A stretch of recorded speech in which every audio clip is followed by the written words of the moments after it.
Muy buenas tardes, mis amados hermanos, hermanas, que el Señor nos bendiga, que el Señor nos guarde. Qué bueno es poder ingresar a Mensaje de Amor para...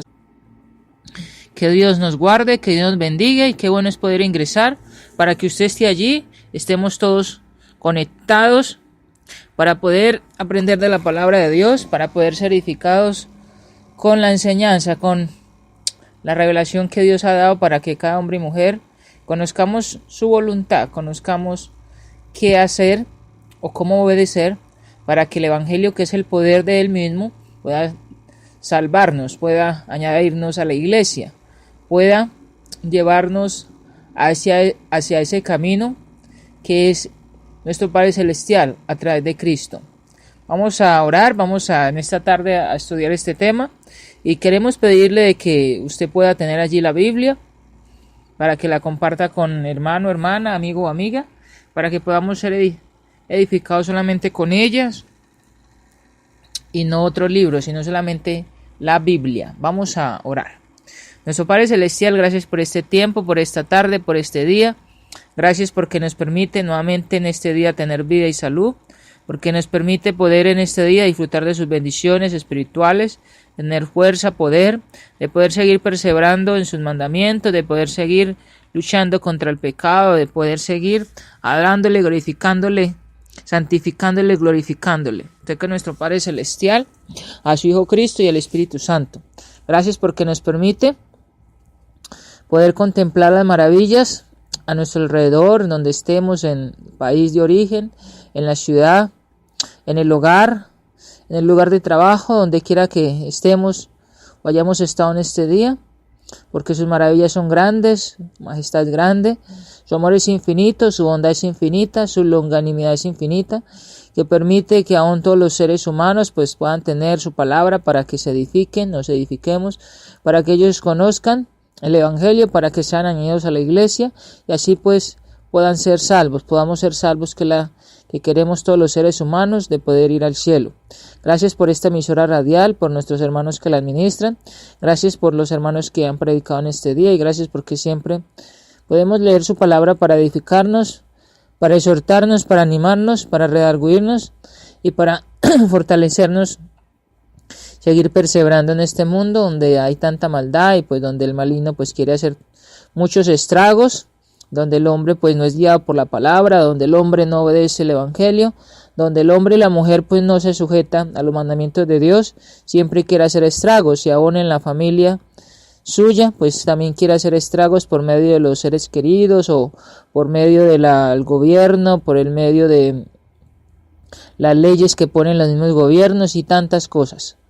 Seguimos rogando por nuestros hermanos en países donde hay dificultades como Nicaragua, como Guatemala, como Venezuela, como México, como muchos países donde hay dificultades y pues que usted sea el guiador, que sea allí el moldeador, que sea usted el mostrándole a las personas qué es lo que usted quiere a través de su palabra, que ellos se sujeten a la autoridad porque pues su palabra es la autoridad de la cual cada hombre debe sujetarse, de la cual cada hombre pues debe mirar para regir, para hacer, para hablar, para pensar, para actuar.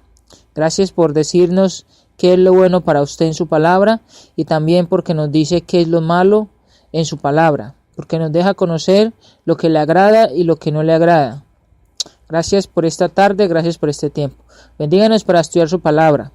Gracias por las bendiciones materiales, porque nos da el techo, el abrigo, la alimentación, nos da un hogar, una familia, nos da todas estas bendiciones para que podamos disfrutar en cuanto a la parte física y material, pues a todos los seres humanos les da el sol, les da lluvia, les da un hogar, trabajo, les da todas estas cosas y lo que usted quiere es que también pues ellos tengan las bendiciones espirituales. Te rogamos por eso, para que a través de este programa o muchos programas de los cuales se hacen en la semana, muchas personas, muchos amigos puedan escucharlo, que puedan así, como los hermanos que han puesto en el Facebook, de que hay muchas personas que están escuchando estos estudios, que muchas personas que no sean cristianas los escuchen para que ellos también puedan ser cristianos y así pues poder tener esa bendición.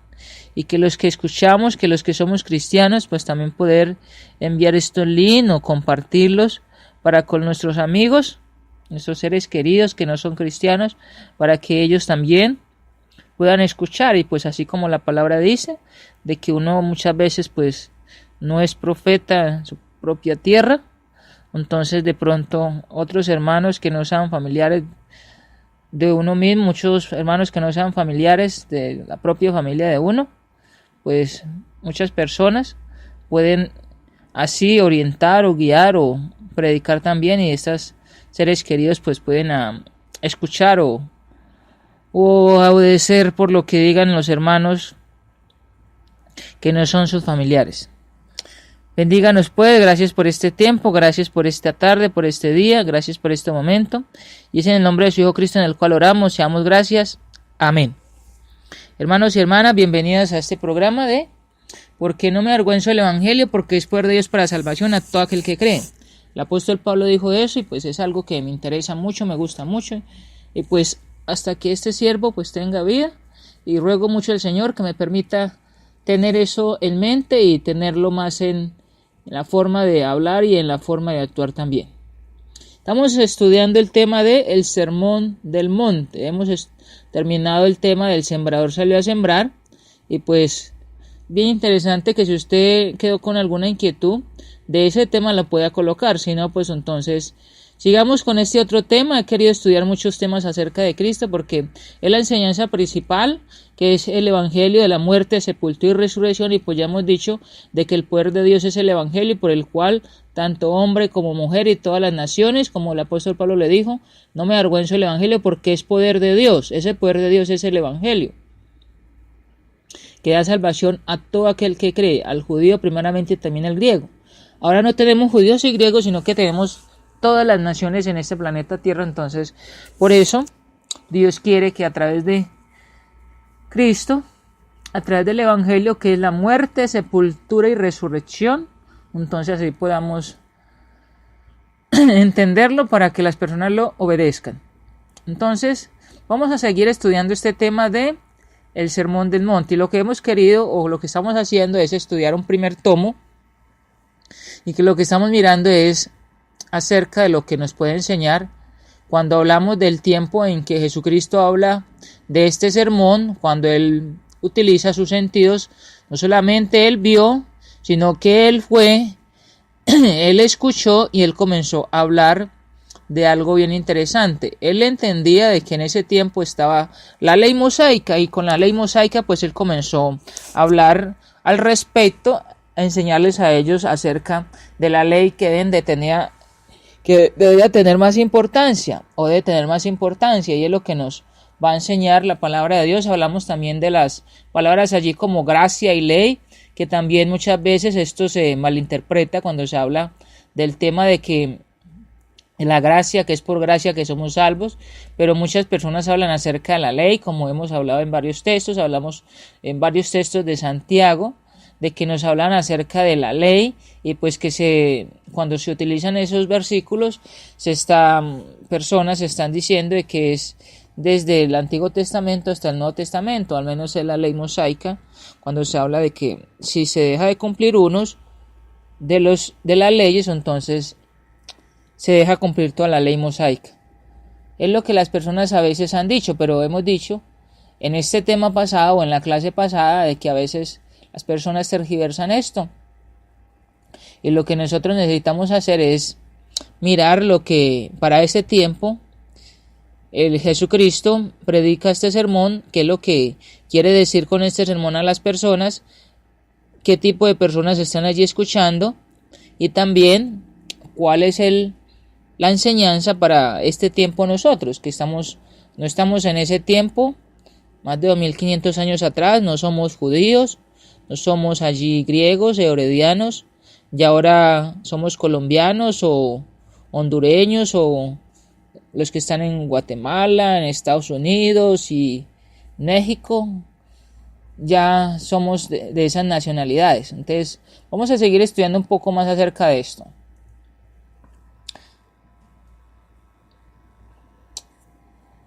Déjeme decir lo siguiente. ¿No es cierto que en el caso de muchos de nosotros en la práctica nuestra idea de la doctrina de la gracia es tal que muy pocas veces tomamos la sencilla enseñanza del Señor Jesucristo con seriedad?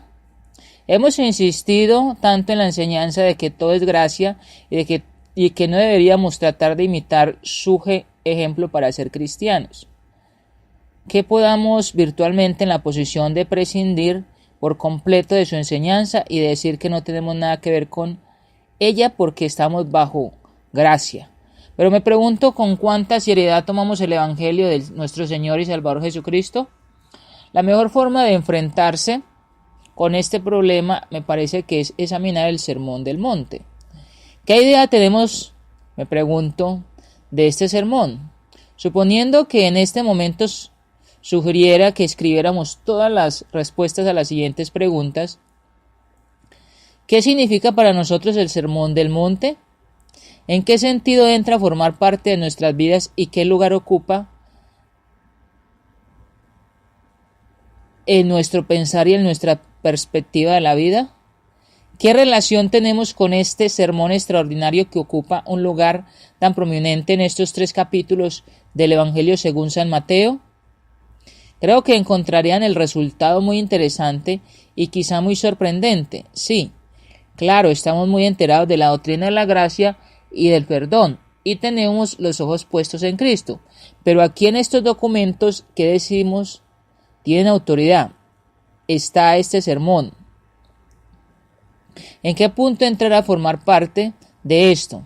Quiero decir, cuando hablo de trasfondo o introducción, sin embargo, demos un paso más, planteémonos otra pregunta vital. ¿A quién está destinado el Sermón del Monte? ¿A quién se aplica? ¿Cuál es en realidad el propósito de este sermón? ¿Qué importancia tiene? En cuanto a esto, ha habido opiniones opuestas. Una vez, el llamado punto de vista social del Sermón del Monte decía que el Sermón del Monte es en realidad lo único importante en el Nuevo Testamento, que en él está el fundamento del llamado Evangelio social. Seguro ustedes han escuchado acerca de ese Evangelio social. Los principios, se decía que contiene, hablan de cómo deben vivir los hombres y lo único que hay que hacer es aplicar el Sermón del Monte. Con ello se puede establecer el reino de Dios en la tierra. La guerra se acabará y todos los problemas concluirán. Este es el punto de vista típico del Evangelio social, pero no tenemos por qué gastar tiempo en él. Ha pasado de moda ya. Solo perdura entre ciertas personas que se podrían considerar como reliquias de la mentalidad de hace 30 años. Las 2 guerras mundiales han acabado con este punto de vista. Aunque en muchos sentidos critiquemos la teología de Barth, debemos rendirle este tributo. Apuesto que de una vez por todas en completo ridículo el Evangelio social, apuesto. Pero desde luego que la verdadera respuesta a este punto de vista acerca del Sermón del Monte es que siempre ha prescindido de las bienaventuranzas, de esas afirmaciones con que comienza el sermón. Bienaventurados los pobres en espíritu, bienaventurados los que lloran. ¿Cómo esperamos demostrarle estas afirmaciones? Significan que nadie puede vivir el Sermón del Monte por sí mismo, sin ayuda.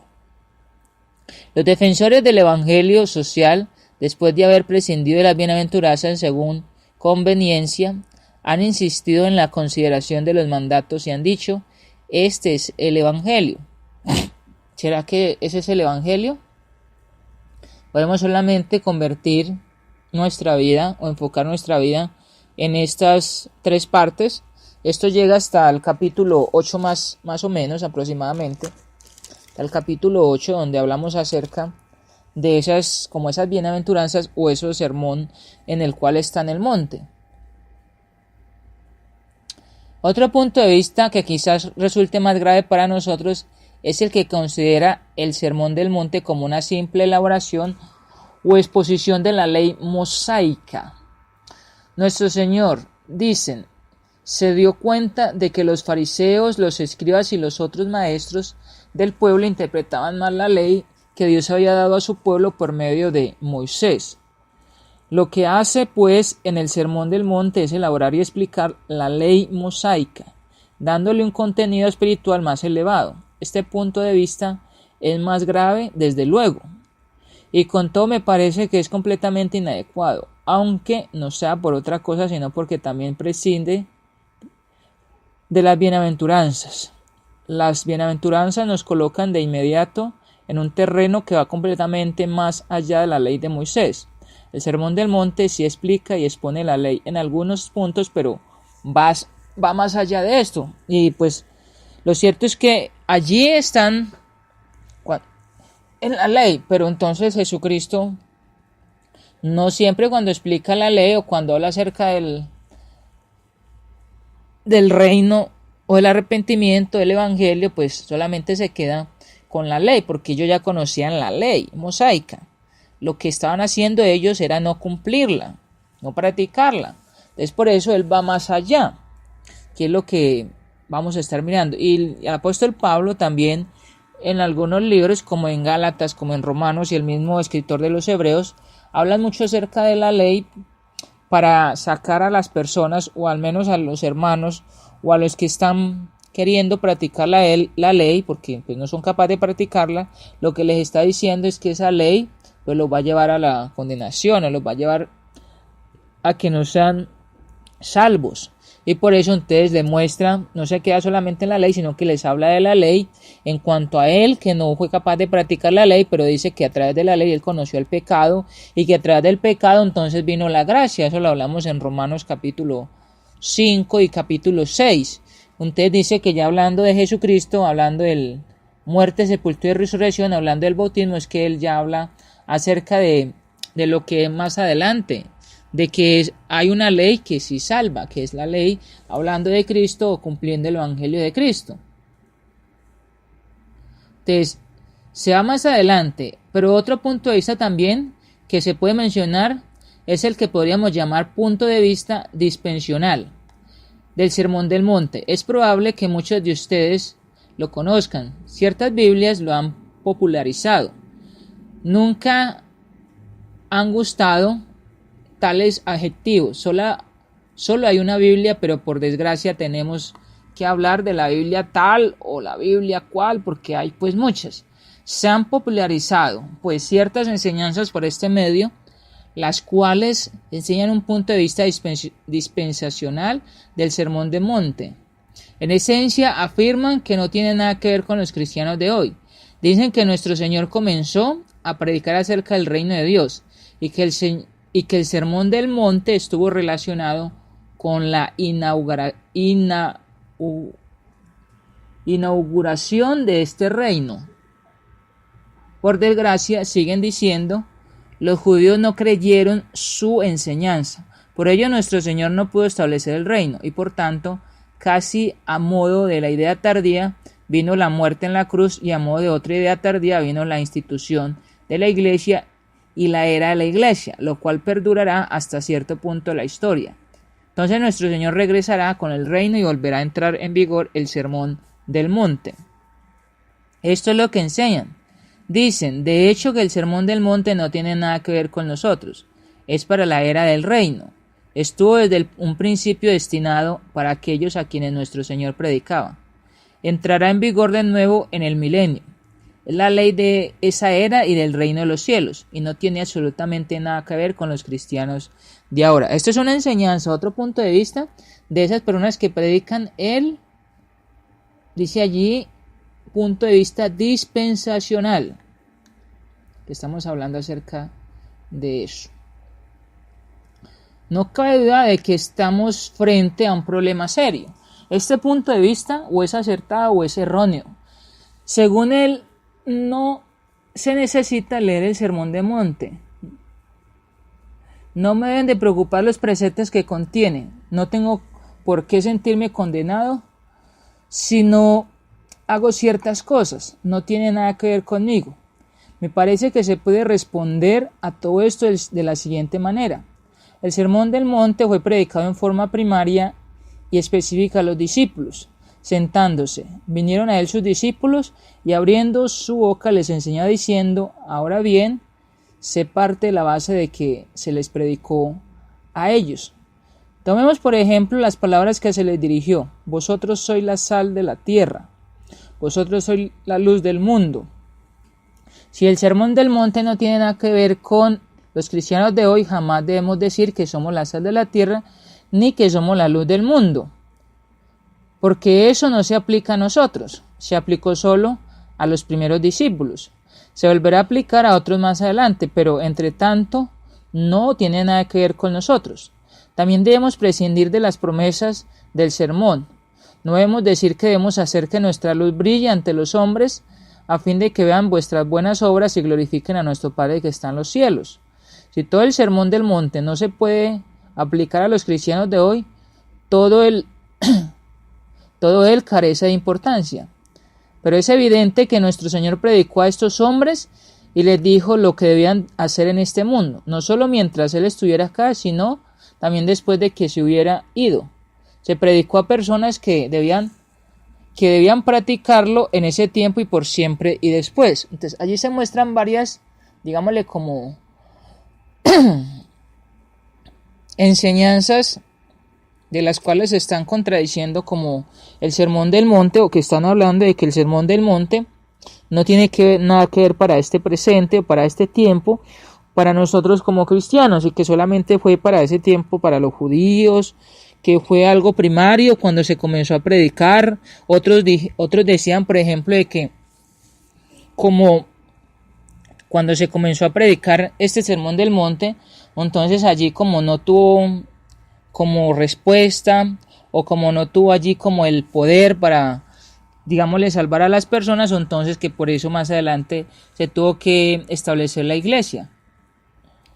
Cosas y enseñanzas como estas son las personas que han encontrado, y uno podría pensar, bueno, ya siempre hemos leído ese sermón del monte, las bienaventuranzas, pero nunca hemos de pronto pensado en esto, o al menos yo no había pensado en estas cosas. Eso es algo muy interesante, lo cual pues estoy aprendiendo ahora. No solo esto, para mí hay otra consideración muy importante, y es que el sermón del monte no se encuentra ninguna enseñanza que no se halle también en las distintas cartas del Nuevo Testamento. Por ejemplo, uno puede hacer una lista de las enseñanzas del sermón del monte luego de leer las cartas.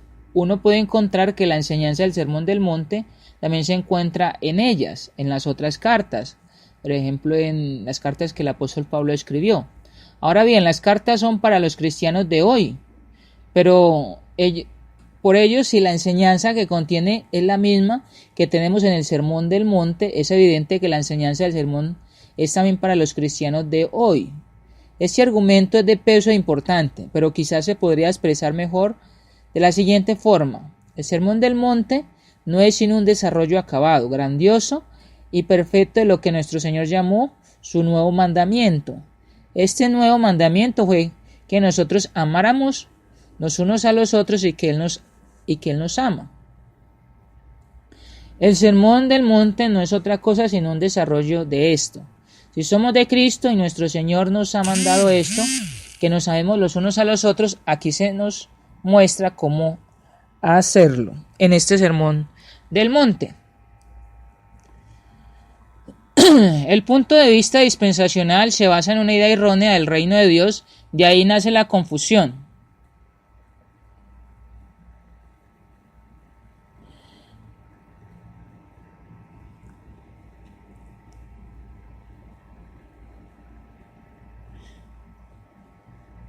Donde quiera que Cristo es aceptado como Rey, el reino de Dios ha venido.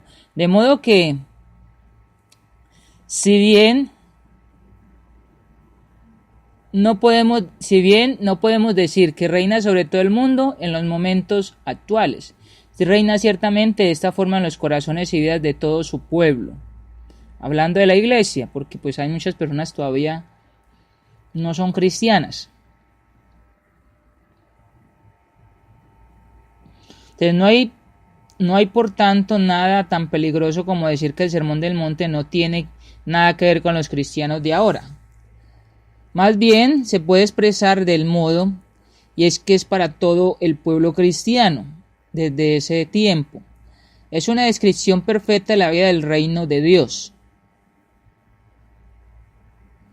Ahora bien, no me cabe la menor duda de que por esta razón Mateo lo puso al comienzo del Evangelio. Se considera que Mateo escribió el Evangelio especialmente para los judíos. Esto fue lo que quiso hacer. De ahí que insistía tanto en el reino de los cielos y que quiso subrayar Mateo. Sin duda que los judíos tenían una idea falsa y materialista del reino. ¿Recuerdan de qué? En la semana que transformó el mundo hablamos un poco acerca de eso. Ellos pensaban de que el reino era algo como alguien que venía con caballos, con carros, y que era alguien que les iba a libertar, como un emperador romano. Ellos creían esto, creían que el Mesías era alguien que iba a llegar para gobernarlos políticamente. Esperaban a alguien que lo liberara del yugo romano. Siempre pensaron en el reino en un sentido externo, mecánico, militar, materialista. Por esto Mateo coloca la enseñanza verdadera respecto al reino en las primeras páginas del Evangelio. Porque el propósito de este sermón es expresar una exposición del reino como algo que es esencialmente espiritual. El reino es sobre todo algo dentro de vosotros. Es lo que dirige y gobierna el corazón, la mente y la perspectiva. No es algo que conduce a un gran poderío militar, sino que es pobre en espíritu.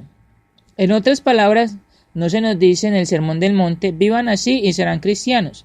Más bien se nos dicen, cómo son cristianos, vivan así. Así deberían vivir los cristianos, así han de vivir los cristianos. Y es algo muy interesante porque se nos muestra desde ese tiempo para nosotros hoy en día.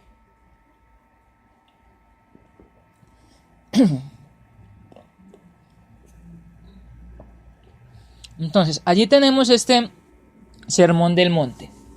Si de pronto no conocíamos estas cosas, o si de pronto en lo que se está diciendo, usted tiene una pregunta, un comentario, o lo que se está diciendo no se ha dicho de una buena manera, pues colóquelo allí.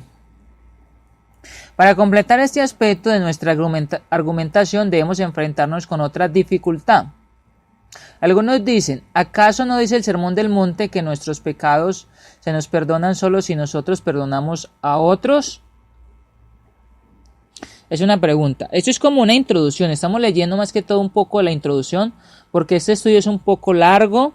Solamente es un primer tópico, son 2 tópicos de este sermón y tiene una introducción bastante grande. Entonces, en lo que estamos mirando, usted puede mirar allí en lo que dice estos 3 capítulos, los puede ir leyendo y pues si puede ir colocando lo que usted va entendiendo de esos versículos allí para que se comente también en el Facebook o allí en el blog. ¿Acaso no dice nuestro Señor, si no perdonáis a los hombres sus ofensas, tampoco vuestro Padre os perdonará vuestras ofensas? ¿No es esto ley? ¿Dónde está la gracia? Que se nos diga que si no perdonamos, no seremos perdonados, no es gracia.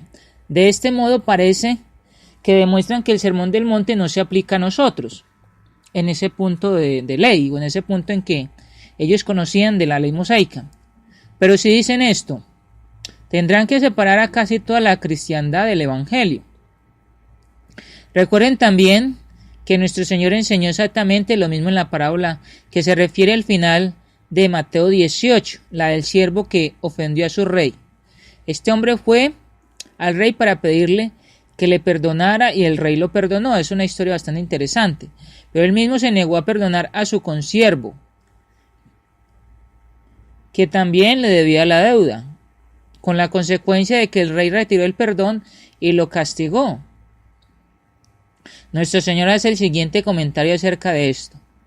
Así también mi Padre Celestial hará con vosotros si no perdonáis de todo corazón a cada uno a su hermano sus ofensas.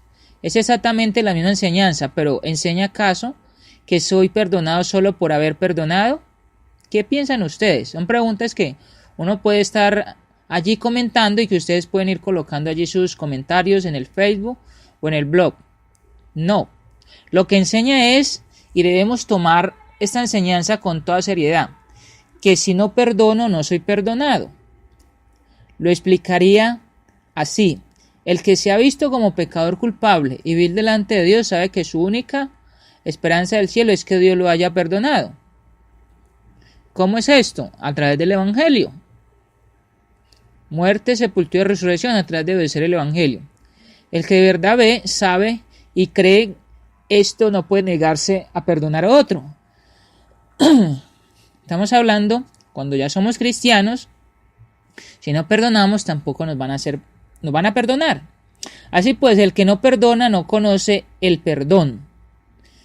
Si mi corazón ha sido quebrantado ante la presencia de Dios, no puedo rehusar el perdón, y por tanto digo a cualquiera que se imagine que Cristo ha perdonado sus pecados, aunque Él mismo no perdone a nadie. Ten cuidado, amigo mío, no sea que despiertes en la eternidad y te encuentres con que te dice: apártate de mí, nunca te conocí. Interpretas mal la doctrina, la gloriosa doctrina de la gracia de Dios. El que ha sido de verdad perdonado y lo sabe es el que perdona, y esto significa el sermón del monte respecto a esto. Esto significa obedecer el Evangelio, porque más tarde es lo que vamos a estar practicando como cristianos. Antes de cristianos uno no puede practicar esto, o al menos ellos en la ley mosaica ellos no pudieron practicar esto. Esto lo comenzaron a practicar recuerde, en la vida cristiana. Lo que se está mostrando es la enseñanza de lo que Jesucristo, como decíamos con la enseñanza allí de la semana que transformó al mundo, es de la purificación, y es demostrar de que esa ley que ellos están practicando es una ley que les está mostrando el pecado, pero esta ley que les está enseñando les está mostrando la ley de la gracia, la ley de la libertad, el perdón de los pecados y ser añadidos a ese reino que es la iglesia. Es lo que nosotros enseñamos a las personas. Más tarde entraremos en más detalles con respecto a esto que estamos diciendo. De modo que permítame una última pregunta. Habiendo considerado a quién se aplica el Sermón del Monte, preguntémonos lo siguiente: ¿por qué debemos estudiarlo? ¿Por qué estudiar el Sermón del Monte? ¿Por qué deberíamos tratar de vivirlo? Y hay una lista de respuestas donde dice: el Señor Jesucristo murió para que pudiéramos vivir en el Sermón del Monte. Murió. ¿Por qué? Para purificar para sí un pueblo propio, celoso de buenas obras. Dice el apóstol Pablo, el apóstol de la gracia, en Tito 2:14. Por ejemplo, vamos a mirar ese texto. Tito 2, verso 14. Vamos a mirar allí, esto es lo que nos dice el apóstol Pablo cuando le manda esta carta a Tito, un jovencito, pero le dice esta frase. 2:14 nos dice: quien se dio a sí mismo por nosotros para redimirnos de toda iniquidad y purificar para sí un pueblo propio celoso de buenas obras. ¿Qué quiere decir? Quiere decir que murió para que pudiéramos vivir el Sermón del Monte. ¿Lo ha hecho posible?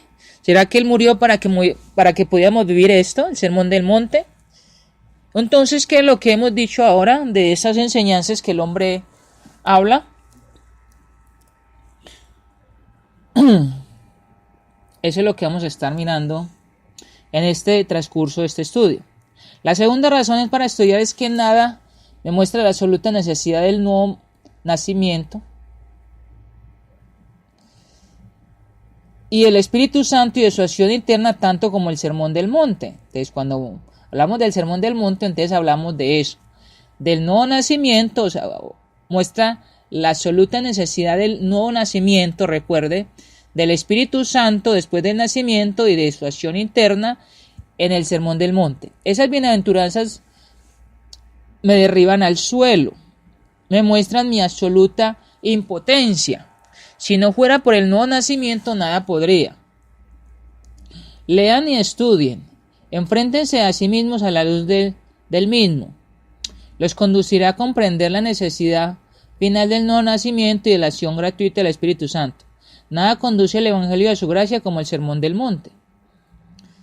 Cuando miramos allí ese versículo, los pobres en espíritu, entonces hemos dicho, o al menos es un punto interesante que si entendemos podríamos comentar allí. Y hemos explicado que esa primera bienaventuranza es reconocer lo que hemos hecho, reconocer lo malo.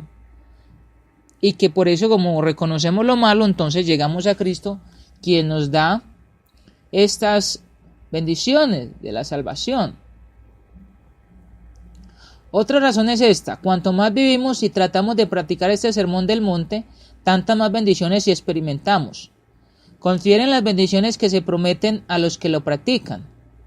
El problema de mucho de lo que se enseña acerca de la santidad es que deja de lado el sermón del monte y nos pide que experimentemos la santificación.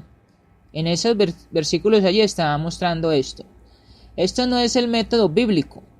Si uno quiere tener el poder en la vida y recibir bendición, vayamos directamente al sermón del monte. Vivámoslo y practiquémoslo con entrega total, y con ello llegarán las bienaventuranzas prometidas. Bienaventurados los que tienen hambre y sed de justicia. Dice, porque ellos serán saciados. Si uno desea ser saciado, no busquemos bendiciones místicas, materiales, no vayamos a reuniones con la esperanza de conseguirlo. Examinemos el sermón del monte con sus implicaciones y exigencias. Considere su necesidad, mi necesidad absoluta, y lo alcanzaremos. Es el camino directo a la bienaventuranza. Muchas veces las personas van en muchos puntos o muchos lugares, es para lograr eso, la parte espiritual, la parte de encontrar allí la parte mística, esa parte de alcanzar esa parte santa o esa parte de llevarlo allí donde pasa como un segundo plano. Y pues lo cierto es que cuando se practica esto, o al practicar estas bendiciones acá, se puede lograr eso. Entonces, otra enseñanza que nos está dando el Sermón del Monte es que por acá podemos también explicar el plan de salvación y podemos explicar el Evangelio para que una persona conozca el reino, para que una persona ingrese a la iglesia a través de estas bienaventuranzas, ¿cierto? Podemos explicarla, por ejemplo, con la primera podemos enseñarle a las personas qué es lo que ellos deben de hacer, hablando del arrepentimiento, y seguro que más adelante, porque es un punto del plan de salvación. Vamos a seguir adelante entonces. Esto deseo dejar impreso en la mente de todos nosotros. Les digo que es el mejor método de evangelismo. No cabe duda de que todos deberíamos preocuparnos por esto en estos tiempos. El mundo de hoy busca y necesita desesperadamente verdaderos cristianos. Nunca me canso de decir que lo que la iglesia necesita hacer no es organizar de pronto campañas de evangelización para atraer a otros, sino comenzar a vivir la vida cristiana. A veces se organizan muchas campañas de evangelización, pero a veces lo que necesita uno más, recuerde que en el tema de evangelismo personal estamos hablando del testimonio, porque a veces se organizan, no es acá en Colombia se organizan muy pocas, no sé, en otros países pueden organizarse 10 o 15 o hasta 5 en el año, pero es más importante comenzar a vivir la vida cristiana para que esto sea evangelismo, y seguro que vamos a alcanzar a muchas personas. No estoy diciendo de que no hay que hacer campañas evangelísticas, sino que lo que digo es que primeramente hay que mostrar esa luz, como dice Cristo acá en estas bienaventuranzas, y con esto vamos a ganar a muchas personas en el evangelismo. Entonces, si lo hicieran hombres y mujeres, llenarían las congregaciones, las iglesias, dirían, ¿cuál es el secreto de esto? Casi a diario leemos que el verdadero secreto del comunismo es que parece hacer algo y dar algo a la gente, a las personas, cuando se vende algún producto o cuando alguien quiere que su producto se compre, se da algo, se da alguna degustación, se promete algo y por eso las personas llegan, por ejemplo, en esas sectas donde les prometen sanaciones y todas estas cosas, pues uno puede ver que se llenan mucho, pero ¿qué tal si uno comienza a vivir este sermón del monte? ¿Qué tal si uno comienza a hacer lo que Cristo nos dice acá? Seguro que vamos a ganar, y seguro que hemos estudiado mucho estos versículos, pero más que todo de estudiarlos es vivirlos, porque acá se nos está hablando de que esto no solamente era para los judíos. Jesucristo está hablando a los judíos, a los discípulos allí, Y también estamos hablando de que nosotros somos discípulos o discípulas nuestras hermanas. Y está viendo bienaventurados. Y recuerde que bienaventurados está hablando es gozosos, está hablando de algo que se está practicando, de algo presente. Entonces, eso es algo que nosotros debemos tener en cuenta. Entonces, permítame subrayar esto con una cita de algo que leí en algún tiempo. Este es de un hermano. Hace tiempo fue ministro del gobierno indio, un gran hombre llamado Dr. Ambedkar, paria y líder de los parias de la India. En ese tiempo del que estoy hablando se interesaba mucho por las enseñanzas del budismo y asistió a un congreso de 27 países en Ceilán que se habían reunido para inaugurar una asociación mundial de budistas. Dijo que la razón principal de asistir al congreso fue el deseo de descubrir hasta qué punto el budismo era algo vivo. Dijo en el congreso: estoy aquí para descubrir hasta qué punto la religión budista es dinámica por lo que respecta a los habitantes de este país. Ahí tenemos al líder de los parias que quería examinar el budismo. Dijo: deseo ver si es algo vivo. ¿Tienen algo que ofrecer a las masas de mis hermanos parias? ¿Tiene dinamismo? ¿Es algo que puede elevar al pueblo? Pedro, la tragedia de este hombre tan capaz y culto es que ya había pasado mucho tiempo en América y Gran Bretaña estudiando el cristianismo. Y por haber descubierto que no era algo vivo, por haber encontrado que carecía de dinamismo, se volvía ahora hacia el budismo. Aunque no habían abrazado el budismo, sin embargo trataba de ver si poseía la fuerza que andaba buscando. Ese es el reto que se nos lanza a ustedes y a mí. Sabemos que el budismo no es la respuesta. Pretendemos creer que el Hijo de Dios ha venido al mundo y que nos ha enviado su propio espíritu y a su propio poder absoluto que permanecerán los hombres para hacernos vivir la vida como la suya. Vivió, murió, resucitó y envió el Espíritu Santo para que ustedes y yo pudiéramos vivir el sermón del monte. Estamos hablando del Evangelio, ¿cierto? Estamos hablando de lo que ya hemos practicado cuando hablamos del plan de salvación. Pero es importante e interesante de que acá se nos habla de que en este sermón del monte podemos también predicar el plan de salvación, el Evangelio. Y pues por mi cabeza no se me ha pasado eso. Son cosas que uno está aprendiendo. Yo utilizaba mucho este sermón del monte para dar estudios en la congregación. Pero estamos conociendo de que también se puede utilizar para predicar el Evangelio, para llevar a la persona a que conozca el plan de salvación, el Evangelio y sea cristiano. Y para que usted y yo lo vivamos, porque no solamente es en el momento que se predica para que sea cristiano, sino que es para vivirlo. O sea, se predica para que la persona ingrese, pero después de que ingresas para vivirlo, así como predicamos el Evangelio. No solamente el arrepentimiento es cuando se le predica que debe arrepentirse, sino que el arrepentimiento es aun cuando ingresamos, hasta que llegue Cristo o hasta que muramos. No digan que no tiene nada que ver con ustedes o conmigo, pero sí tienen muchísimo que ver con nosotros. Si todos nosotros viviéramos el sermón del monte, los hombres sabrían que el Evangelio cristiano posee dinamismo. Dinamismo es la palabra de que se mueve. Dinamismo es la palabra de que como cristianos, el cristianismo vivimos en nuestra carne, en lo que hablamos, en lo que pensamos. Eso se llama dinamismo, el movernos. Sabrían que es algo vivo. No andarían buscando en otras partes, otras religiones. Dirían, aquí está. Si leen la historia de la iglesia verán que los verdaderos avivamientos, esa palabra avivamiento, de pronto a veces cuando se utiliza en la iglesia, bueno, algunos hermanos dicen, bueno, eso es algo evangélico, eso es algo de las sectas. Pero cuando hablamos de avivamientos, es lo que da el Espíritu, es lo que da Dios para que nosotros, por ejemplo, vivamos. Avivamiento es vivir, avivamiento se habla de una vida, de dar vida a lo que está muerto, eso se llama avivamiento. O sea, nosotros fuimos avivados con el Espíritu Santo porque estamos muertos con el plan de salvación.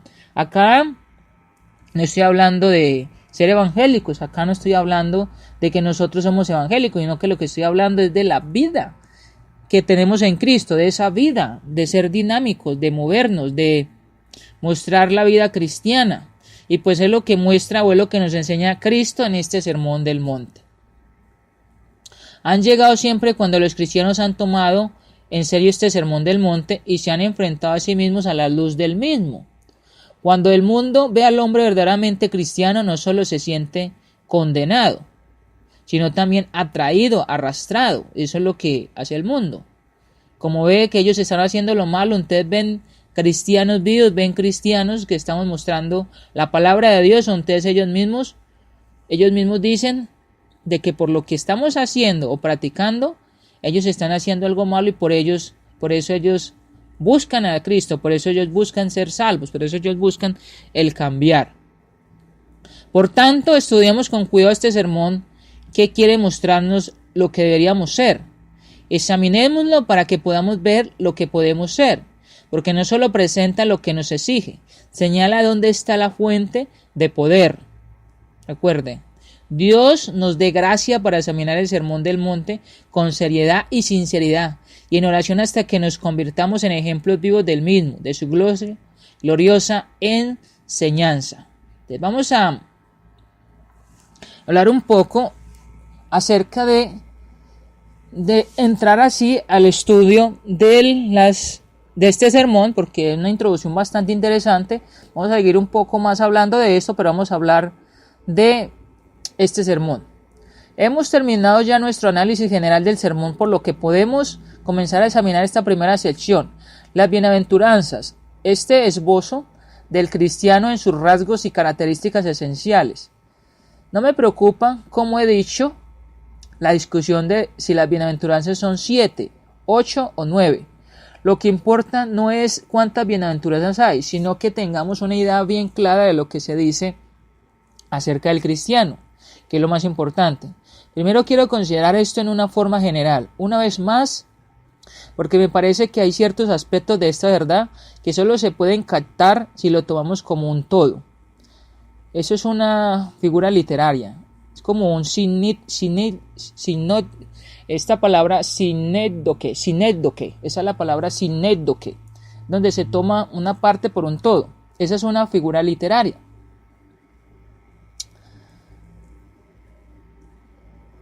Entonces, nada hay que lleve más fácilmente a la herejía y al error que comenzar con las partes en vez de que con el todo. Y cuando comienza uno por partes, pues es importante comenzar con el todo. Dice, el único hombre que está en condiciones de cumplir con los mandatos del Sermón del Monte es el que tiene una idea bien clara respecto a la índole esencial del cristiano. Nuestro Señor dice que esta persona es la única que es verdaderamente bienaventurada, es decir, feliz. Alguien ha sugerido que se podría expresar así: es la clase de persona que ha de ser felicitado, es la clase de hombre que no hay que envidiar, porque solo él es verdaderamente feliz. Vamos a dejarlo por ahí para que sigamos adelante con este tema del sermón para la próxima clase el miércoles, si Dios nos lo permite, allí conociendo un poco más de él. Si usted tiene su comentario, su pregunta, su inquietud, coloque allí, porque nos gusta conocer sus inquietudes, sus comentarios, qué piensa acerca de lo que hemos dicho, sus ideas allí. Vamos a orar y pues también puede ir colocando lo que usted entiende o lo que entendemos a la luz de la palabra, a la luz que el Espíritu Santo nos guía de este sermón, de esos versículos. ¿Cómo los ha enseñado usted? ¿Ha pensado o hemos pensado de que a través de este sermón podemos enseñar el Evangelio? Antes de comenzar a estudiar esta introducción, antes de comenzar a estudiar esta parte del sermón, esta degustación, esta panacea, como algunos hermanos la llaman, esta entrada, como se le dice, una entrada, un plato delicioso, pensamos de que podíamos predicar el Evangelio a través de él, el plan de salvación. Yo no lo conocía, ahora sí lo conozco y pues veo que son grandes bendiciones cuando estudiamos, porque solamente lo estudiaba, daba estudios acerca de él, de este Sermón del Monte, pero cuando vemos un poco más hacia allá, nos introducimos un poco más a estos textos o a estas enseñanzas del Señor Jesucristo, vemos entonces lo que nos puede enseñar, vemos la delicia de lo que nos trae a nuestra alma y al espíritu. Vamos entonces a orar, vamos a terminar, hermanos. Como les he dicho, si tienen preguntas, comentarios, allí lo puedan colocar. Recuerden que les saluda a su siervo Carlos Andrés Mejía Bendaño de Colombia, Medellín, Antioquia.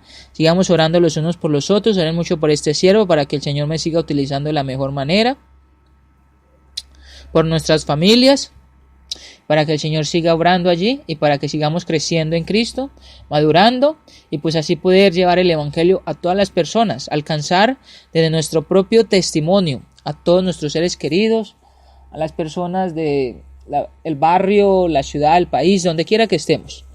Bendiciones, saludos a mis hermanos administradores también. Gracias por administrar la página y gracias porque podemos transmitir gracias a la administración que ustedes hacen. Vamos a orar.